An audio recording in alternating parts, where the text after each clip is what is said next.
बिहार की एकमात्र विधानसभा सीट बांकीपुर के लिए 30 जुलाई को उपचुनाव होने जा रहा है। नितिन नवीन के इस्तीफे के बाद खाली हुई इस सीट को सत्ताधारी एनडीए के लिए प्रतिष्ठा की लड़ाई मानी जा रही है। तो वहीं आरजेडी के साथ ही प्रशांत किशोर के खुद मैदान में उतरने के बाद ये लड़ाई त्रिकोणीय हो गई है। आज बीजेपी और आरजेडी के प्रत्याशियों ने नामांकन का पर्चा दाखिल किया और अपनी अपनी जीत के दावे भी कर दिए, पर कांग्रेस जो कल तक अपनी ही सहयोगी आरजेडी को ताने मार रही थी, उस पार्टी की तरफ से उम्मीदवार उतारने की बात हवा होती दिख रही है। ऐसे में सवाल है, आखिर कांग्रेस का हाथ किसके साथ?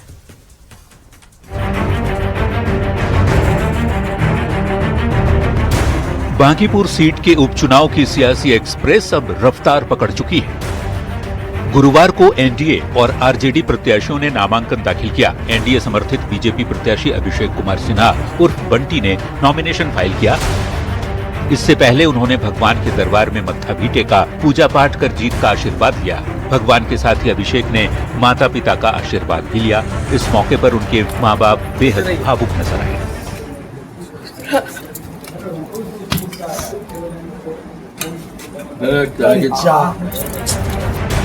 बांकीपुर से अभिषेक कुमार सिन्हा के नामांकन के बाद एक जनसभा भी आयोजित की गई, जिसमें एनडीए के तमाम बड़े नेता शामिल।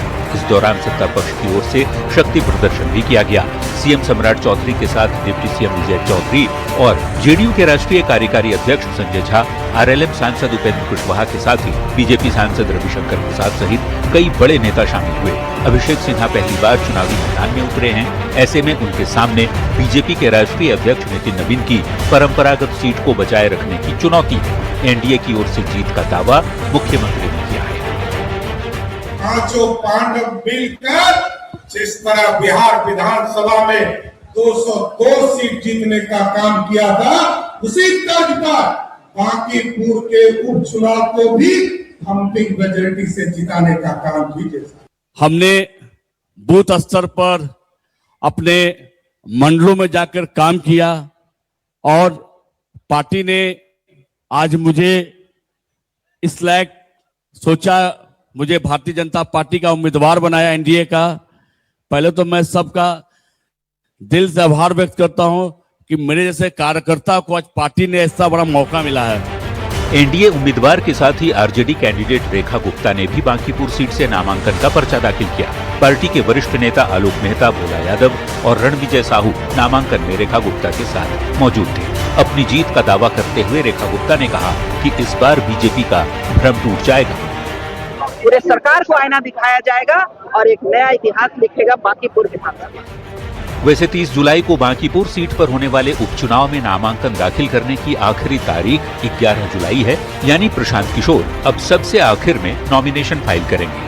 पर कांग्रेस की तरफ से जिस तरह अपना कैंडिडेट उतारने की बात पहले कही जा रही थी, आरजेडी पर पार्टी प्रवक्ता असितनाथ तिवारी गठबंधन धर्म नहीं निभाने का आरोप लगा रहे थे। उस पार्टी की ओर से किसी भी उम्मीदवार के नाम तक की चर्चा अब नहीं है। ऐसे में सवाल है कि आखिर इस उपचुनाव में कांग्रेस का हाथ किसके साथ? न्यूज 18 के लिए पटना से शैलेंद्र और धर्मेंद्र कुमार के साथ ब्यूरो। बगहा से कानून को ठेंगे पर रखती बेखौफ भीड़ की तस्वीर देखने को मिली। वाल्मीकि टाइगर रिजर्व में वन भूमि खाली कराने गई टीम पर ग्रामीणों ने जानलेवा हमला बोल दिया और देखते ही देखते सरकारी कार्रवाई जंग के मैदान में तब्दील हो गई। उपद्रवियों ने न सिर्फ टीम को घेरा, बल्कि काम में लगी जेसीबी को भी फूंक डाला। ये रिपोर्ट देखिए।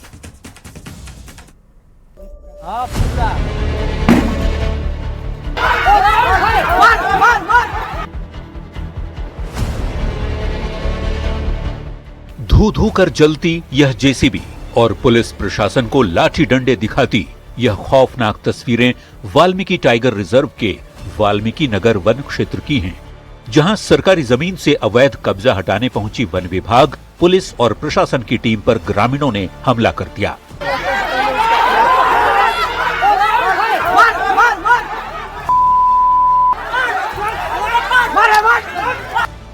यह पूरा मामला ठाड़ी गांव के समीप धनैया इलाके का है, जहां जैसे ही प्रशासन का पीला पंजा यानी जेसीबी अवैध अतिक्रमण को ढहाने आगे बढ़ी, वैसे ही सैकड़ों की संख्या में महिलाएं और स्थानीय ग्रामीण लाठी डंडों के साथ वन कर्मियों पर ही टूट पड़े।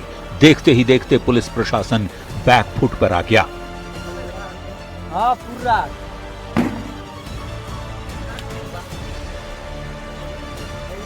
इस भीड़ का आक्रोश यहीं नहीं रुका। उन्मादी हो चुके ग्रामीणों ने कार्रवाई में लगी जेसीबी में सरेआम आग लगा दी। तस्वीरों में आप देख सकते हैं कि कैसे जेसीबी से आग की लपटें निकल रही हैं। वहीं इस हिंसक झड़प में दोनों पक्षों के करीब 6 लोग लहूलुहान हो गए। तो जब ये संयुक्त कार्रवाई चल रही थी तो उसमें जो है कुछ लोगों द्वारा अभी तक उनके आइडेंटिफिकेशन पहचान की जा रही है। उनके द्वारा जो है वो भीड़ लगाकर जो है उस पर हमारी टीम के जो है सदस्यों के साथ जो है थोड़ा सा अभद्रता और मारपीट की घटना भी आई है। और एक जेसीबी जो है जो एनक्रोचमेंट हटाने के काम में लगा हुआ था। इस खूनी संघर्ष की खबर मिलते ही इलाके में हड़कंप मच गया। आनन फानन में एसएसबी के आला अधिकारी भारी पुलिस फोर्स के साथ मौके पर पहुंचे। संगीनों के साए और अधिकारियों की सूझबूझ के बाद जैसे तैसे वन विभाग की टीम को सुरक्षित बाहर निकाला जा सका। आखिर क्या है पूरा मामला और विवाद क्यों हुआ, वो भी जान लीजिए। तो वन विभाग की जमीन पर अवैध कब्जा इसकी वजह बनी। अतिक्रमण हटाने गई पुलिस टीम पर हमला हुआ। कार्रवाई शुरू होते ही ग्रामीणों ने विरोध किया। प्रशासन और पुलिस की टीम से धक्का मुक्की हुई। बड़ी संख्या में महिलाएं और ग्रामीणों ने हमला किया। कार्रवाई में लगी एक जेसीबी मशीन को आग के हवाले कर दिया गया। दोनों पक्षों के कई लोगों के घायल होने की खबर है, जबकि अतिरिक्त पुलिस बल और एसएसबी अब भी तैनात है। फिलहाल धनहिया इलाके में तनाव को देखते हुए चप्पे चप्पे पर भारी पुलिस बल और वन कर्मियों की तैनाती कर दी गई है। स्थिति नियंत्रण में जरूर है, लेकिन इलाके में बारूद जैसी गर्मी अभी बरकरार है। बड़ा सवाल ये कि सरकारी जमीन पर कब्जा जमाने वाले इन रसूखदारों और उपद्रवियों के हौसले इतने बुलंद कैसे हो गए कि इन्होंने सीधे खाकी और कानून को ही चुनौती दे डाली। न्यूज़ 18 के लिए बगहा से मुन्ना राज के साथ ब्यूरो रिपोर्ट। बिहार में सरकार की जीरो टॉलरेंस नीति का डंडा एक बार फिर से चला है। वर्दी की आड़ में काली कमाई का साम्राज्य खड़ा करने वाले मद्य निषेध विभाग के दारोगा अंकेश कुमार गोंड के पाप के घड़े पर ईओयू ने प्रहार किया है। दानापुर से लेकर मुंगेर और सिवान तक एक साथ 5 ठिकानों पर छापेमारी से हड़कंप मच गया। ये रिपोर्ट देखिए। भ्रष्ट दारोगा पर ईओयू की मार। 5 ठिकानों पर एक साथ हाहाकार। दानापुर मुंगेर से सिवान तक रेड। अब काली कमाई का धंधा हुआ डेट। आय से अधिक 2 करोड़ का खेल, क्या दारोगा अंकेश को होगी जेल?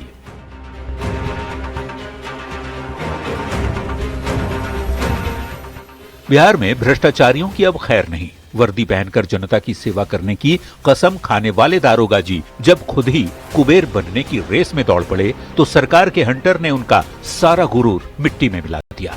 मद्य निषेध विभाग में तैनात दारोगा अंकेश कुमार गोंड के खिलाफ आर्थिक अपराध इकाई यानी ईओयू ने ऐसी दबिश दी कि सुबह सुबह ही भ्रष्ट दारोगा के होश उड़ गए। दानापुर में सुल्तानपुर का आलीशान मकान, मुंगेर में चंदनबाग का पैतृक घर, मुंगेर में ही लल्लू पोखर की कमर्शियल बिल्डिंग, सिवान में उत्पाद विभाग का दफ्तर, सिवान में किराए का ठिकाना। इन सभी जगह रेड डाली गई। एक दारोगा की तनख्वाह कितनी होती है? शायद करीब 50,000। लेकिन अंकेश कुमार गोंड की अय्याशी और संपत्तियों की फहरिस्त देख लीजिए। ईओयू की अलग अलग टीमों ने एक साथ दारोगा के इन 5 ठिकानों को घेर लिया। 5 आदमी। सर क्या कुछ पता चला था, क्या कुछ इन पे आरोप है? क्या पहले सूचना से मिली थी आप लोग? ये सब मुख्यालय ब्रीफ करेगा। 2 करोड़ कुछ का सर बात सामने आ रही है, कुछ मामला है। ये सब मुख्यालय ब्रीफ करेगा। मुख्यालय मतलब यहाँ से सर समाप्त हो गया ना रेड? हाँ, यहाँ भ्रष्टाचार का ये आरोपी दारोगा फिलहाल सिवान में तैनात है, जहां इसके किराए के मकान और उत्पाद विभाग के दफ्तर को भी ईओयू ने खंगाला। शिकायत थी कि दारोगा का धौंस दिखाकर और शराबबंदी वाले सूबे में मद्य निषेध विभाग का फायदा उठाकर अकूत काली कमाई ये बटोर रहा था।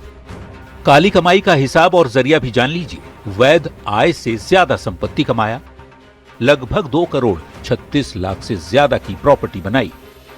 पद का दुरुपयोग कर काली कमाई की, शराबबंदी की नीति का फायदा उठाया। ये वो पैसा है जो गरीब जनता की गाढ़ी कमाई को चूस कर और अपनी वर्दी को दागदार कर कमाया गया था। लेकिन सरकार की जीरो टॉलरेंस नीति ने साफ कर दिया है कि तिजोरी चाहे जितनी भी बड़ी हो, कानून के हाथ से कोई नहीं बच पाएगा। सिवान से लेकर मुंगेर तक मचे इस हड़कंप ने साफ कर दिया कि अगर वर्दी की आड़ में भ्रष्टाचार का धंधा चलाओगे तो अंजाम यही होगा। ईओयू की ये कार्रवाई बिहार के बाकी भ्रष्ट अफसरों के लिए एक कड़ा अल्टीमेटम है। न्यूज 18 के लिए सिवान से मृत्युंजय, मुंगेर से अरुण शर्मा, दानापुर से अमरजीत शर्मा और पटना से अमित कुमार के साथ ब्यूरो रिपोर्ट।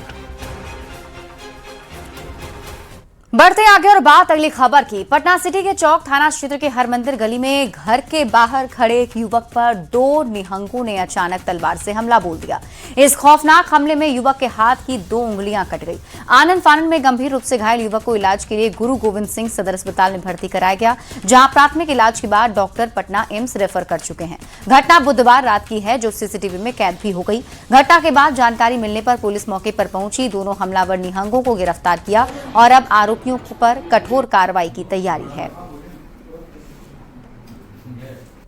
गुरुचरण सिंह लांबा हरिमंदिर गली के पास अपनी दुकान को बंद करके अपने चचेरे भाई के साथ बातचीत कर रहे थे। इसी में 2 निहंग आकर उनसे बोले कि यहाँ से चले जाओ, यहाँ क्या कर रहे हो। उन्होंने प्रोटेस्ट किया कि मेरा घर है, दुकान है, हम लोग बातचीत कर रहे हैं। इस पर गुस्सा के दोनों निहंगों ने उनके सिर पे अपने तलवार से वार किया। जब वो बचाने के लिए हाथ ऊपर किए तो उनकी 2 उंगलियां कट गई। गुरुचरण सिंह लांबा उर्फ अंटू सिंह की। उन्हें कहाँ भेजा गया इलाज के लिए? एम्स गया है इलाज के लिए, अभी वो ठीक है और दोनों निहंग को हिरासत में लिया गया। लखीसराय से बड़ी खबर है। नीट धांधली मामले में ईओयू का बड़ा एक्शन। 30 आरोपियों को 72 घंटे की रिमांड पर लिया गया है। सॉल्वर गैंग और बायोमेट्रिक कर्मियों से पूछताछ होगी। मंडल कारा ईओयू की टीम पहुंची है। लखीसराय में गहन पूछताछ हो सकती है। धांधली के पूरे नेटवर्क की कड़ियां ईओयू की टीम खंगालने वाली है। तो 72 घंटे का रिमांड मिला है और अब एक एक करके पूछताछ की जाएगी। नीट धांधली मामले में ईओयू का बड़ा एक्शन आपको बता रहे हैं। 72 घंटे की रिमांड पर 30 आरोपी हैं जिनसे अब पूछताछ की जाएगी। वो अलग अलग केस का अलग अलग है ना, एक केस का नहीं है। ठीक है। टोटल कितना केस है सर यहाँ? टोटल कितना केस है वो तो बड़े पदाधिकारी बताएंगे। तो आगे क्या कुछ कार्रवाई की जा रही है आपसे? कार्रवाई तो आप बताइए किए। ठीक है। कहाँ पूछताछ की जाएगी, क्या कुछ होगा सर आगे? और कोई जानकारी नहीं है। नीट धांधली परीक्षा में ईओयू की टीम ने जो है कार्रवाई तेज कर दी है। आपको बता दें कि बीते 21 जून को लखीसराय में नीट परीक्षा के दौरान 3 सेंटर पर 9 सोल्वर गैंग और 18 बायोमेट्रिक समेत 30 लोगों को जो है गिरफ्तार किया था। गिरफ्तारी के बाद जो है क्यूल में 2 और कबैया थाने में 1 केस दर्ज किया गया था, जिसके बाद यह पूरे केस को जो है ईओयू को सौंप दिया गया और ईओयू आप जो है कार्रवाई तेज कर दी है। आज जो है 30 लोगों को जो कि मंडल कारा में बंद थे, आज उन्हें रिमांड पे लिया है। 72 घंटे का रिमांड होगा। ईओयू की टीम जो है गिरफ्तार लोगों से, सॉल्वर गैंग के लोगों से कड़ी पूछताछ की जाएगी। अनुमान है कि पूछताछ के बाद जो है ईओयू को या टेक्निकल साक्ष्य के आधार पर बड़ी सफलता मिलेगी और इसमें जो है कई लोग जो सफ़ेदपोश शामिल हैं, जो कि उड़ीसा, दिल्ली, झारखंड के हैं, सॉल्वर गैंग के लोग हैं, उनके बारे में भी खुलासा हो पाएगा। राकेश, न्यूज 18 लखीसराय। बड़ी खबर जहानाबाद से, जहां पटना गयाजी रेलखंड पर जहानाबाद जिले में ऊंटा मदारपुर के पास चोरों ने गुरुवार की सुबह होने से पहले डाउन लाइन में करीब 25 मीटर ओवरहेड हाई टेंशन बिजली तार काट दिया। इससे रेल परिचालन पर असर पड़ा और ट्रेन का आना जाना काफी देर तक बाधित रहा। सूचना मिलने के बाद रेलवे और आरपीएफ की टीम मौके पर पहुंची और तार की मरम्मत कर परिचालन शुरू कराया गया। मेरे पीछे 1 नंबर गुमटी है और दूर जब आप पीछे नज़र डाल रहे होंगे तो जहानाबाद स्टेशन दिख रहा होगा। बीती रात स्टेशन के पास ही यहाँ से बहुत नज़दीक का ये एरिया है जो पीछे आप वायर हेड देख रहे हैं, इसको चोरों ने काट लिया, जिसकी वजह से घंटों ट्रेन परिचालन बाधित रहा। हालांकि अच्छी बात यह रही कि सुबह होने से पहले रेलवे के अधिकारियों और इंजीनियरों ने यातायात को बहाल कर लिया, वायर जोड़ दिया गया है, साथ ही जो चोरी हुई वायर थी उसकी बरामदगी भी हो गई है। अब अधिकारी और जो थाने के इंचार्ज हैं वो उन बदमाशों की तलाश कर रहे हैं जिसने इस घटना को अंजाम दिया। राजीव रंजन विमल, न्यूज़ 18 जहानाबाद। मोतिहारी में राजस्थान के कुछ लोगों पर नाबालिग लड़कियों से चोरी छिपे शादी कर मानव तस्करी की आशंका जताई जा रही थी। इसकी जानकारी मिलने पर पुलिस, एनजीओ और एसएसबी की संयुक्त कार्रवाई की गई। छापेमारी के दौरान नाबालिग का रेस्क्यू किया गया, जिसने जबरन शादी कराए जाने की जानकारी दी। राजस्थान के कुछ लोगों के रक्सौल के होटल में ठहरने की जानकारी भी मिली। साथ ही उसकी सौतेली मां को पैसे के साथ घर का सामान और गहने देने का लालच दिया गया था।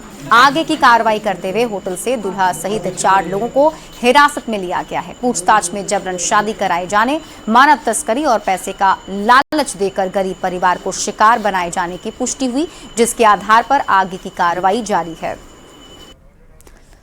और इसी बीच रुक कर लेते हैं इस वक्त की बड़ी खबर की ओर। पटना से बड़ी खबर सामने आ रही है। मुख्यमंत्री सम्राट चौधरी का बड़ा ऐलान, हर महीने 10 तारीख को मिलेगी 1100 रुपए पेंशन।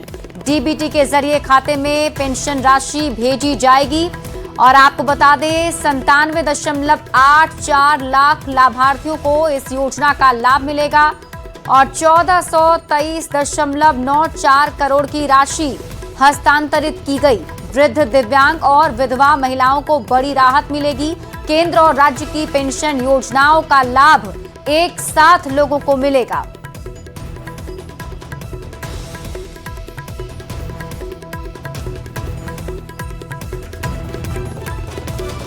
तो इस वक्त की बड़ी खबर आपको पटना से बता रहे हैं। मुख्यमंत्री सम्राट चौधरी का बड़ा ऐलान, अब हर महीने की 10 तारीख को 1100 रुपए पेंशन लोगों के खाते में चले जाएंगे। डीबीटी के जरिए राशि भेजी जाएगी। छपरा में भारी बारिश के बाद शहर में बाढ़ जैसे हालात दिखे। सड़कें जलमग्न दिखी तो सभी सरकारी ऑफिस में पानी भर गया। इससे लोगों को काफी परेशानी का सामना करना पड़ा है। तस्वीरें छपरा के डाक बंगला रोड की हम आपको दिखा रहे हैं, जहां सड़क पर घुटनों तक पानी भरा हुआ दिख रहा है। इसी पानी से होकर गाड़ियां आ जा रही हैं और लोग भी नाले से बचते हुए बीच सड़क से ही आने जाने को मजबूर हैं।